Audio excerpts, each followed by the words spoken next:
Nah, real talk. Man. I miss my vinyl. It's nothing like vinyl. It's beautiful. Yeah, and when I get my hair cut, it's gonna be the most legendary cut you ever seen in your life. So, what do you want to do today? Basketball. You want to play basketball? And what else? Sand. Play with the sand? Are we swimming today? I told Beats it's the smartest thing you ever did. Let's take a look. Wow. They call it the Grammy headphone.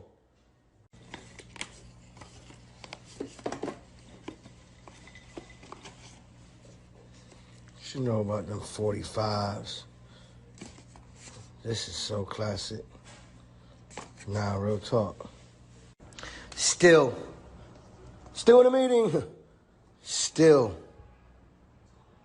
in the meeting. Still in the meeting. Shout out Beats by Dre.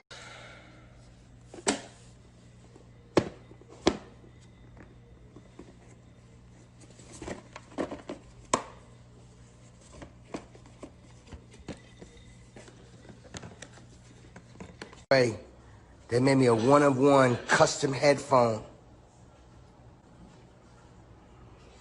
They call it the Grammy headphone. When I won the Grammy, they said, Cal, we want to make you a special headphone for winning a Grammy. Go swimming again today? Oh, man. He's such a big boy. Where's your brother? What'd you say? Yo siempre que me levanto, vengo aquí, está en una playa escondida, que aquí no hay nadie, ni una persona. Señorinas, vengo ya mismo, voy a ir a verificar la casita del lado. Vengo en unos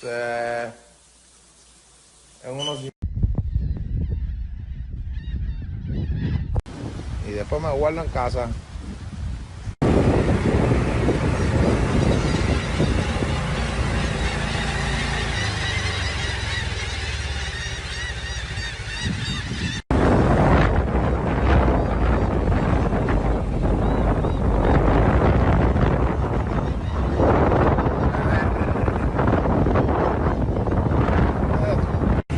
Viendo los pajaritos. Buongiorno principezzo. Buongiorno, il grandissimo Dio ha creato un giorno. La casa está cogiendo la lluvia. Siempre. Instantes. Llévate eso. Oye, la funda. ¿Cuál funda? Esta de la tienda. No, no quiero. ¿Cuál? Esta. ¿Para qué? Que me la dejen en la entrada. ¿Esta? Mierda.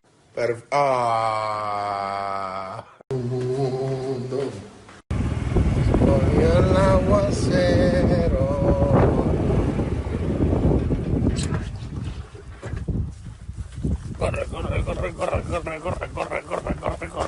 Corre. Ay. Sin llaves.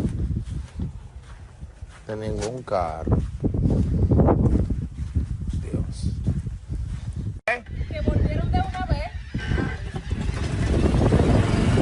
Que volvieron los pájaros.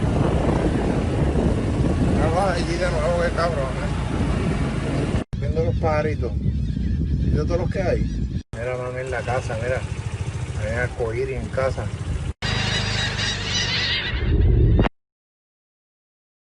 Mañana, machito, te pierdas este video porque nos vamos a dar gorro. Dale, Javi,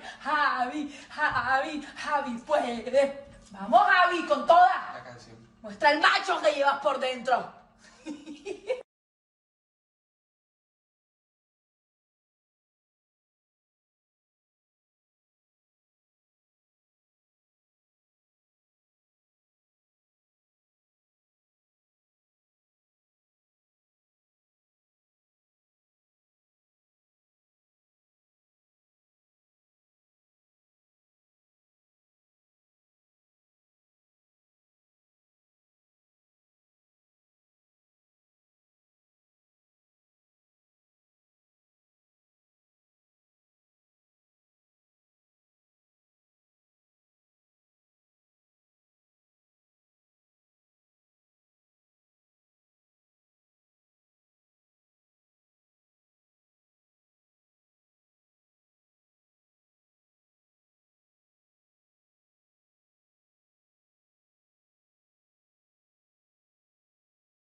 And we are back. So I want to reintro this next guest just to make sure everyone that is logging on right now to watch Bright Minded is aware of who we have on the show today, because it is a huge honor for this incredible woman to take time out of her busy day of fighting for injustice in our country to be on the show. So there is no intro I could do today that would express my admiration for my guest, who has spent her life fighting for issues that we've been talking about all week: access to healthcare, economic security, so Americans don't have to worry about how they're going to eat, and making sure that the most at-risk populations don't get left behind. She grew up in Oklahoma and then worked as a teacher, a lawyer, and professor. After Wall Street crashed our economy in 2008, she fought to create the Consumer Financial Protection Bureau to protect families across the country.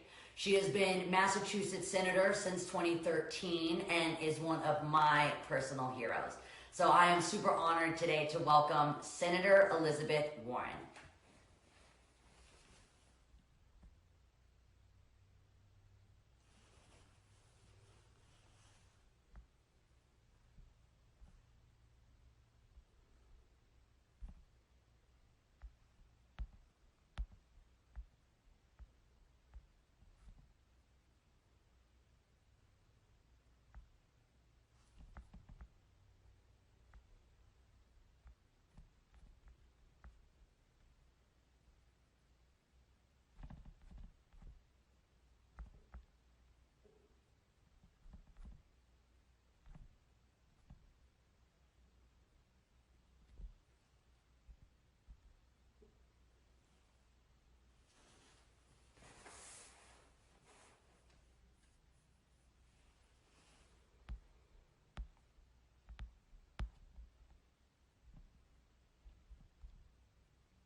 I'm really excited. Yep, got it. Hi. How are you? Thank you so much, Senator, for being here on my show today. I'm delighted to be on your show. It's pretty fabulous.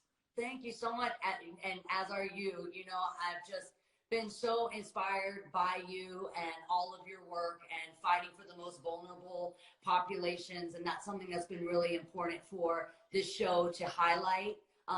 You know, this is also a show that's reaching folks worldwide, so Yep. It's amazing to connect so many people and to go, this is what is similar in our country with our experience in COVID-19, and here's something that's really unique to our experience. And so to have you here representing the states has just been incredible. And I have only a few questions because you have a lot of work to do. I'm just really happy to be here with you, and so happy that you reach out to so many people with this set of issues. So I'm ready to talk about whatever you want to talk about.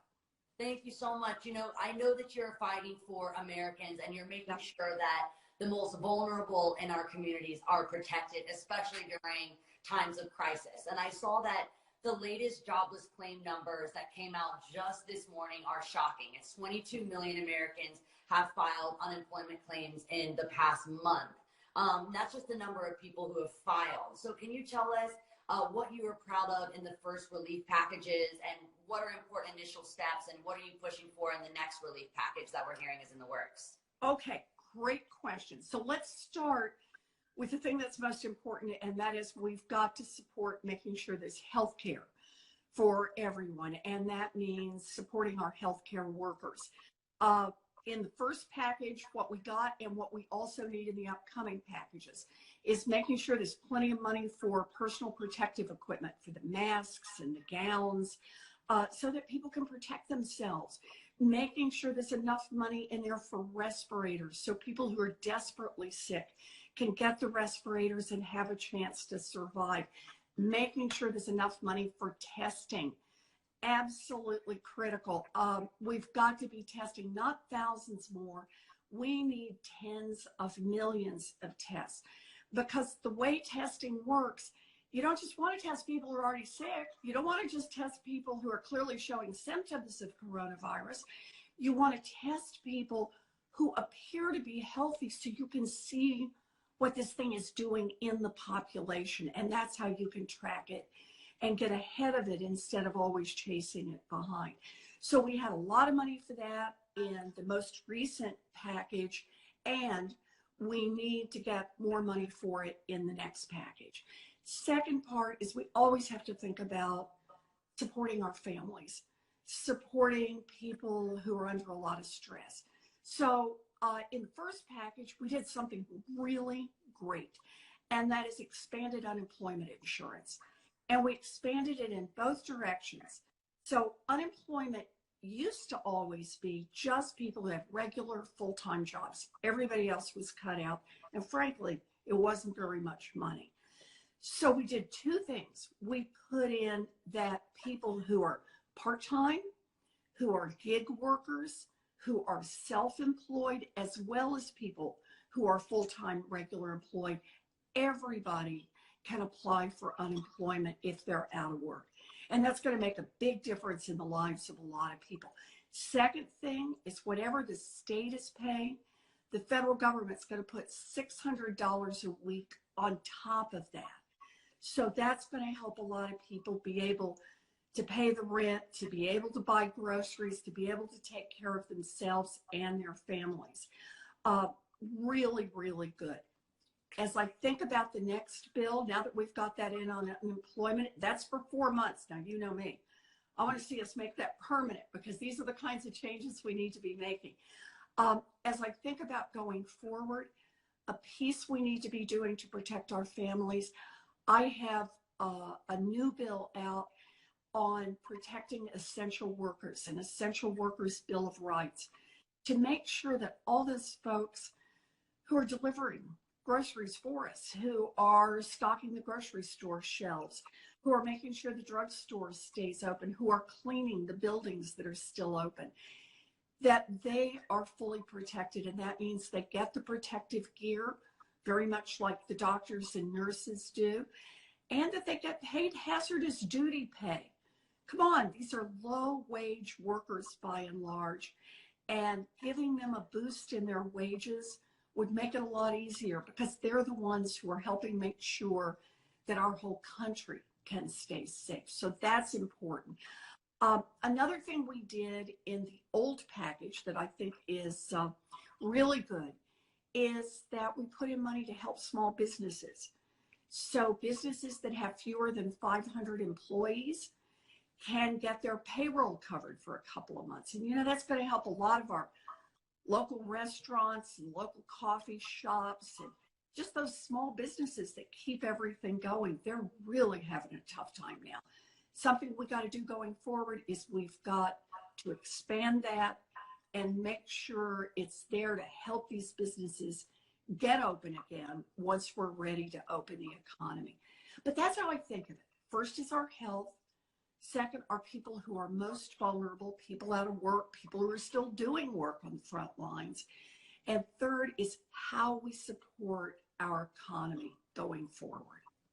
What I love that you said in that also is, well, you know me, I can't stop with what I need now. It's what we need in the future. Yeah. So, Yeah. you know, really taking this experience, because we talked on the show a lot about the pre-COVID-19 world and saying, I want to go back to last year. Well, we don't want to go back to last year. No. We never want to go back to even yesterday. We want to go to tomorrow, and we want to take this lesson, learn for what we need to have in place permanently, because that's something that when I spoke to the doctors on our medical episode, we were talking about, you know, a reserve and talking about how that's exactly what you would do for the military. So why would we not have that for health?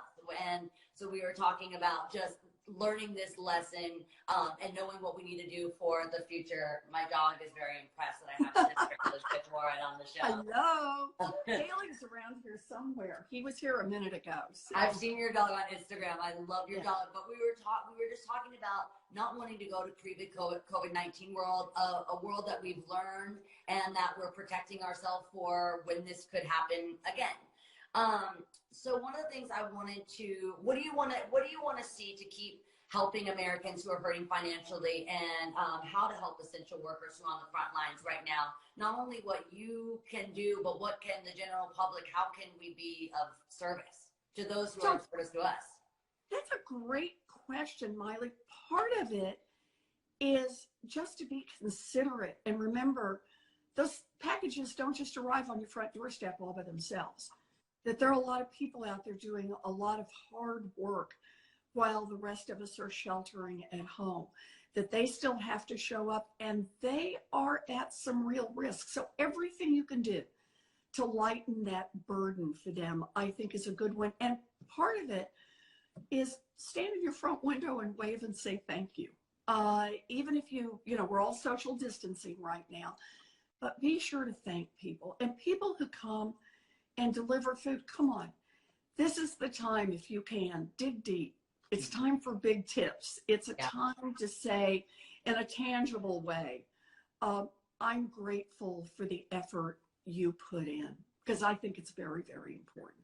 I think that's fun. And I am also, I encourage a lot of crafting on this show. So making signs from the window, being able to write, I appreciate you, leaving things like that you can be protecting their safety, since they are going to see so many people. But leaving, I've seen a lot of great posts of people leaving notes on their doors, or just, picking some flowers and just brightening up their day, because I think a lot about who's delivering our mail and who usually those are people in my life that brighten my day, and they become like friends. So it's really important to make sure the essential workers know how appreciative we are. While people want to work together right now to get something done, a lot of times it seems like the support isn't there in terms of championing policies that can really create a meaningful change for so many people. The policies that you're calling for now, how do you stay positive during a time like this when the crisis is just so large? Well, Miley, at a time like this, you can do one of two things. You can give up, or you can fight back. And me, I'm fighting back. Because always, exactly right. Stay in the fight. Because, look, it's not only about this moment. It's that in a time of crisis, we see a lot in much sharper relief that's broken in our country. For example, you were just talking about it with the doctors, with the other healthcare professionals, that as a country, we think a lot about our defense in terms of weapons and a defense department, but we don't think about long-term consequences of health with nearly the same urgency. And yet we've seen in this pandemic how we are at risk and the rest of the world is at risk. This is a time for us to actually have that conversation about what kind of leadership we want, what kind of a country we want, where we want to focus. Same thing on climate change. On any given day, people say, oh, I'll worry about this another time. But it's something that threatens all of us. And pandemics, climate change, we're reminded that we are one world. Mm-hmm. And that there's no such thing as we'll deal with it here in America and around the rest of the world, they can deal with that problem. Nope, we're all related. Our public health, our climate issues all come together. Racial inequality. We know in this country that we have terrible healthcare disparities, that African Americans, for example, are more likely to have diabetes, more likely to have asthma, less likely to get the treatment that they need, that African American mothers die in childbirth at about 3 times the rate of white mothers. These healthcare disparities are now being magnified in this crisis, so that the early data seem to show that communities of color are hit harder, that African Americans are hit harder. This is part of the reason that Congresswoman Ayanna Pressley and I have teamed up and are pushing hard to collect the data, insist that we're collecting the data across the country on not just the gender and the age of everyone who's tested, but also race and ethnicity, so we can keep track to see how our healthcare system is responding. And when we discover inequities, then we can fix them now. And there's the heart of the whole thing. You ask me, what keeps me going? It's that we have a chance to fix things. Not just to talk about what's broken, but actually to fix things. We collect the data on testing, then we know where we need to go. And we know what kind of responses we need to make. This is a time that it's all been pushed to the edge. Everything we do. We're all hunkered down now. And we're going to have a lot of change as we rebuild this economy. And it's just like you said, Miley. We don't have to go back. We don't have to build the pre-corona economy. The going forward economy, that's the one where we can cancel out student loan debt. And we can say that young people are just trying to get an education. We want to support them. We want to make that happen. We can increase payments to people who are living with disabilities and give them a little better chance in this world. There are a lot of things we can change. We just have to stay engaged and in the fight, and now is the time to do it. So my dad always gives me these words of wisdom, and I never know how wise they kind of are, and I go, oh, Dad, whatever. But you said two things that he said to me a lot. He's always told me that a problem clearly defined is half solved. So by actually understanding the problem, then we know what you're asking of us, the general public, how we can be involved in changing that with voting and just being active in our communities and speaking up. So we have to know where the problem, how the problem is defined, so we know a better idea of a solution. And my dad's always said a trying time is no time to quit trying. That's right. And it's easy to stay positive when things are good, and it's more challenging when things are challenging. And so to rise to that occasion and to try harder when we are being tried harder. I love that. You know, that's the measure of who we are as people.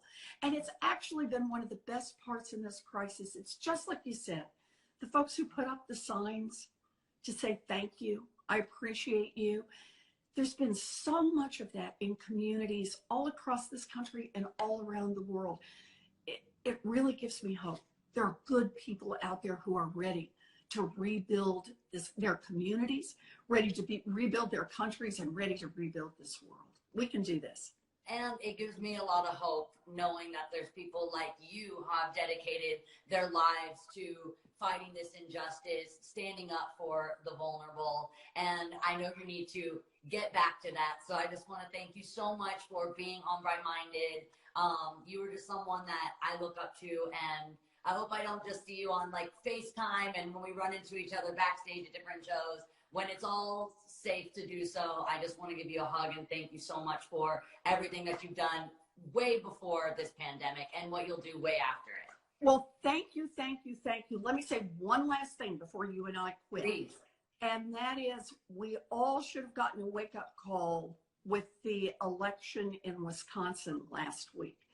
And so everything we want to do, in part, depends on our leadership. So critically important that we protect